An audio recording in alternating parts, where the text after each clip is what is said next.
Queridos irmãos, a graça e a paz é motivo de alegria estarmos mais uma vez compartilhando a palavra do Senhor.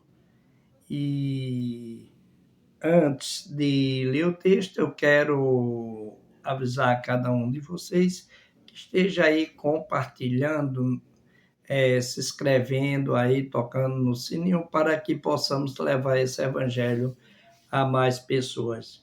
E você faz parte também de estar levando esse evangelho. E não deixando de agradecer ao Senhor pelo milagre que Ele fez hoje em nossas vidas, nos dando o direito de viver. Então, queridos irmãos, hoje nós vamos compartilhar a palavra do Senhor em Marcos, capítulo 16, do versículo 9 em diante, que tem assim como tema a aparição de Jesus depois da ressurreição. E o que diz o texto, a palavra do Senhor? Ele diz: e Jesus, tendo ressuscitado na manhã do primeiro dia da semana, apareceu primeiramente a Maria Madalena, a qual tinha expulsado 7 demônios. E partindo ela, anunciou àqueles que tinham estado com ele, os quais estavam tristes, chorando.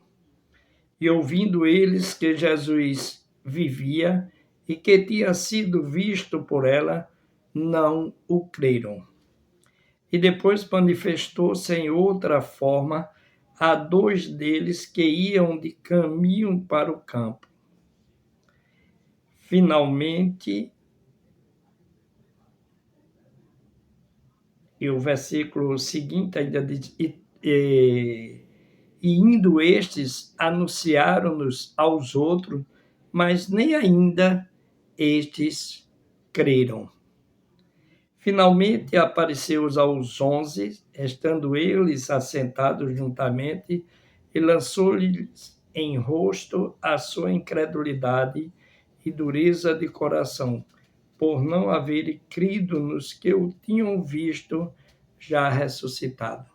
Então, queridos irmãos, aqui nós podemos ver quando Jesus ele ressuscita a incredulidade dos discípulos, daqueles que conviveram com ele, daqueles que passaram o tempo do ministério de Jesus, ali vendo milagre, ele trazendo a palavra, ele mostrando a cada um daquelas pessoas, em situações usando parábolas. Chega um momento que ele fala de o tempo, de manchar o tempo num dia, em 3 dias construir, e mostrando de maneira que os discípulos não entenderam a mensagem de Jesus.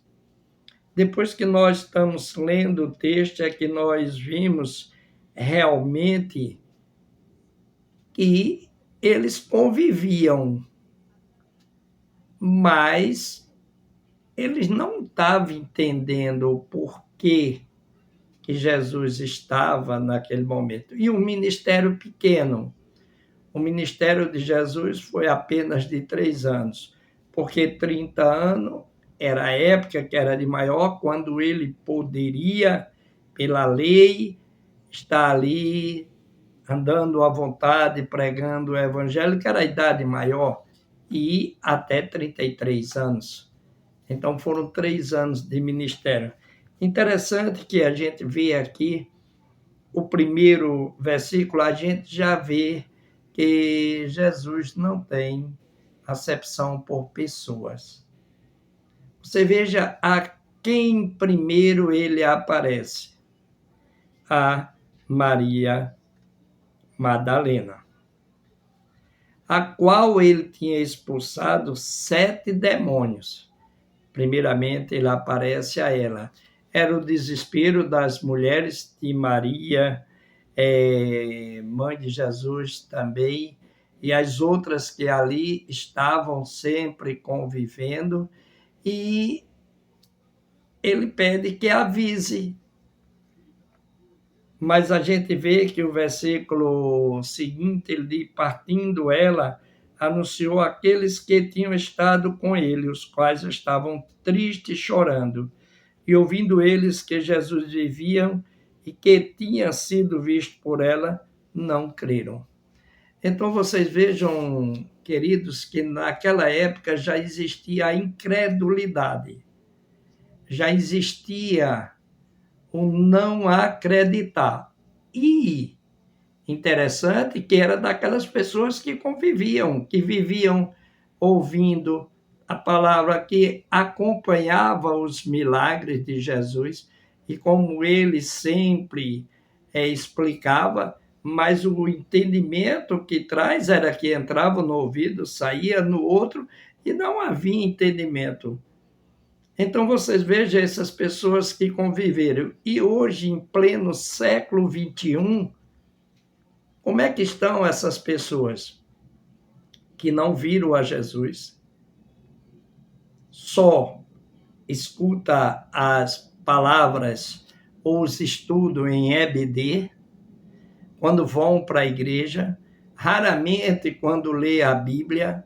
Não são todos que têm sempre esse costume de estar lendo a palavra do Senhor. E de que maneira podemos chegar para essas pessoas e forçar que eles também acreditem que o nosso Jesus está bem vivo? E aqui nós podemos ver ainda que o versículo diz, e depois manifestou-se em outra forma a dois deles que iam a caminho para o campo. Ele ainda chega aos dois discípulos ali a caminho, a conversar, a falar, e também não reconhece. E depois, ali quando parte o pão, que ele vê que realmente era Jesus. E também ele se preocupa em avisar e também não acredita.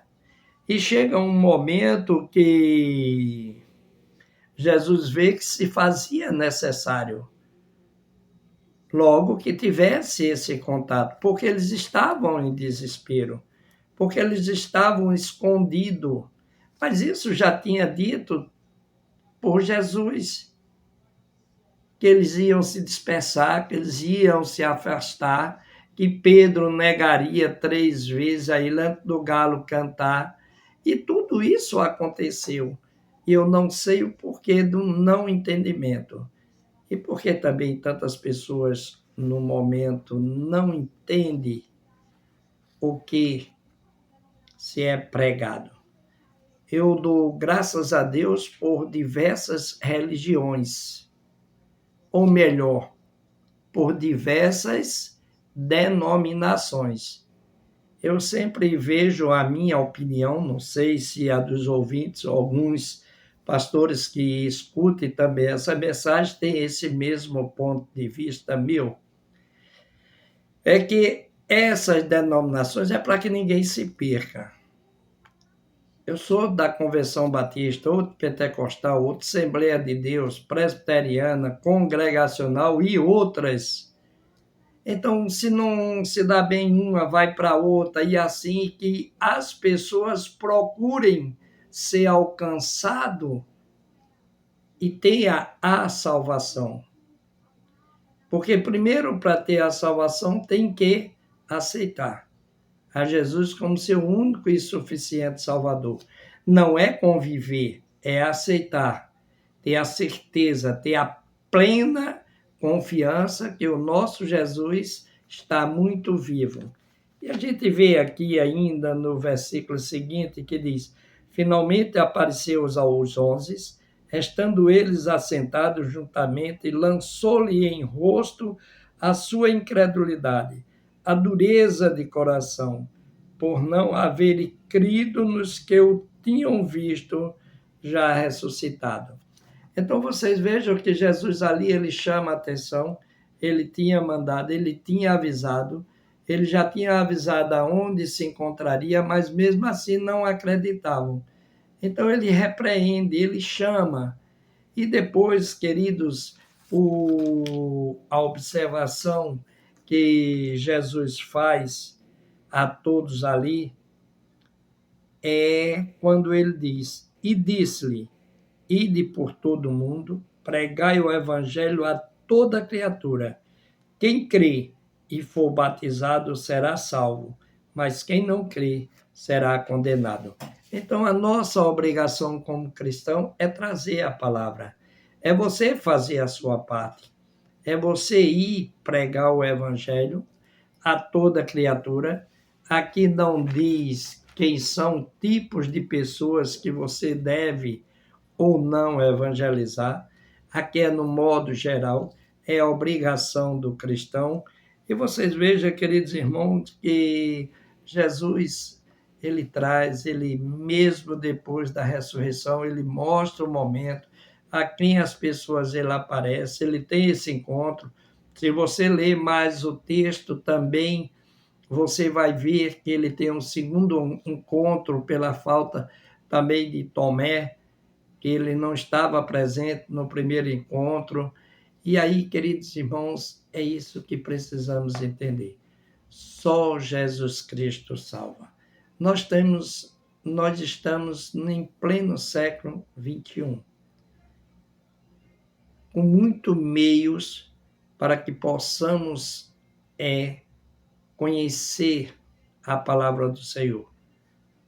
Muitas escolas, muitos estudos, muitos ensinos teológicos, muitas igrejas com EBD ensinando, mas, queridos irmãos, precisamos viver uma vida plena.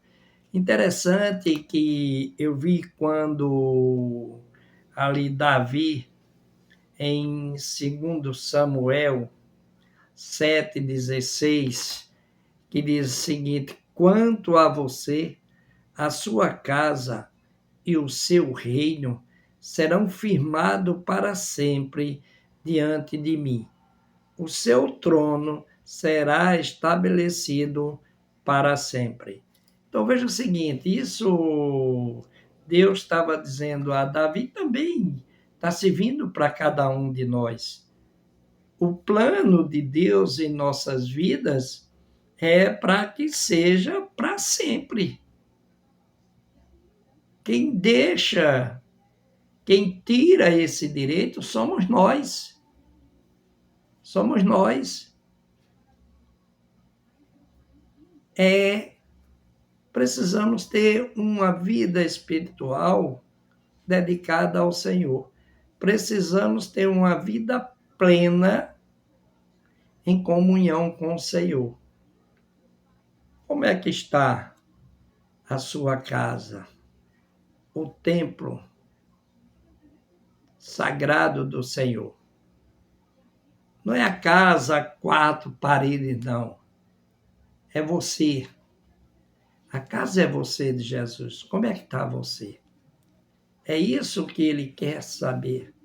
É isso que ele quer ter a certeza do seu envolvimento, da sua salvação. E você está presente. Só precisa mesmo você aceitar, conviver e crer no Senhor como seu único e suficiente Salvador. Ele diz: se você crê em Deus, for batizado, você será salvo. E, queridos irmãos, não há necessidade desse batismo na água. Se você estiver no leito do hospital, você aceitar Jesus, você já está salvo, porque o batismo já foi feito, que é quando você aceita que é o batismo pelo Espírito Santo. Então, naquele momento, você já foi batizado, aceitou e você será salvo. Então, queridos irmãos, vamos ter sempre esse cuidado. Não devemos deixar ao Senhor de lado. Devemos aonde nós podemos estar, em qualquer lugar que você estiver, mas que você esteja Deus em primeiro lugar. Não se afaste do Senhor. Tenha essa prioridade. Então é essa palavra que eu tenho para você hoje. Que Jesus, ele ressuscitou, ele está muito vivo e ele continua ainda fazendo milagre. Como fez hoje em nossas vidas, nos dando o direito de viver. E, queridos irmãos, domingo, dia 27, nós estamos ali pela manhã com a EBD, na Igreja Batista Enseada dos Corais. Se você quiser compartilhar a palavra conosco, 9 horas da manhã. Terminamos às 10h30. E o culto da família, culto tarde e noite, começa às 17h30, 5h30, e termina às 19h30. As portas estão abertas ali para compartilhar a palavra do Senhor. Que Deus possa, assim, estar abençoando a cada um. Se você não morar ali próximo, mas vá para a igreja mais próxima da sua casa agradecer ao Senhor. Não deixe o Senhor. Aonde você estiver, esteja com o Senhor. Eu vou estar orando por todos. Sempre estou gravando, queridos irmãos, no sábado, agora não estou gravando mais na madrugada do domingo, pelo momento de enfermidade que eu passei, então, mediante as medicações, eu estou fazendo sempre no sábado à noite essa mensagem já para o domingo. Então, oremos. Nosso Deus e Pai, eu quero nesse momento, Pai, te agradecer pelo milagre que tu fizesse em cada vida, Pai, nos dando o direito de viver. Abençoa, Senhor, a cada ouvinte dessa palavra, cada familiar, Senhor. Ó Senhor, enche, Senhor, a cada um do teu Espírito Santo. E que possam, Pai, crer, acreditar que teu Filho ressuscitou e está vivo. E bem vivo, Senhor.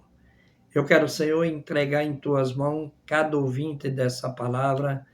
Eu quero também, Pai, entregar em tuas mãos cada pastor, pastoras, presbítero, diácono, lideranças da igreja. Continua, Pai, abençoando a cada um. Que esteja sempre, Pai, à disposição para te servir. Eu quero também, nesse momento, Pai, entregar as autoridades da nossa nação, permitida ou constituída por Ti, Pai. Nosso presidente, Senhor, cuida, Senhor, dele, de toda a sua família, e que ele possa fazer uma administração conforme, Senhor, a Tua vontade. Ser com nossa governadora, Senhor, Raquel Lira, que possa também estar administrando o estado de Pernambuco conforme a tua vontade, Senhor. Te entrego também o prefeito da nossa cidade, do Cabo de Santo Agostinho, Kiko do Armazém, Pai. Cuida também dele e de toda a sua família, e que ele possa também, Pai, estar fazendo uma administração conforme a tua vontade. Continua, Pai, abençoando ele, toda a sua liderança e também, Pai, seus familiares. Cuida, Senhor, de todas, Pai, as igrejas que estão fazendo culto amanhã, Pai, que comemoramos assim o dia do Senhor, domingo, pela manhã, à tarde, à noite. Derrama a bênção sobre todos, Pai. Nos dá uma noite de paz. Ser com aquelas pessoas que perderam seus entes queridos, ser com aquelas pessoas, Pai, que se encontram enfermos. Que seja, Pai, de nossas igrejas, que sejam, Pai, nossos amigos, vizinhos, parentes, Pai. Cuida, Senhor, aqueles também que se encontram em leito de hospitais, ou também, Pai, em suas casas, nos leitos ali da enfermidade, Senhor. Em nome de Jesus Cristo, faz a cura, nós te pedimos, já crendo, Pai, no teu cuidar. Amém. Amém.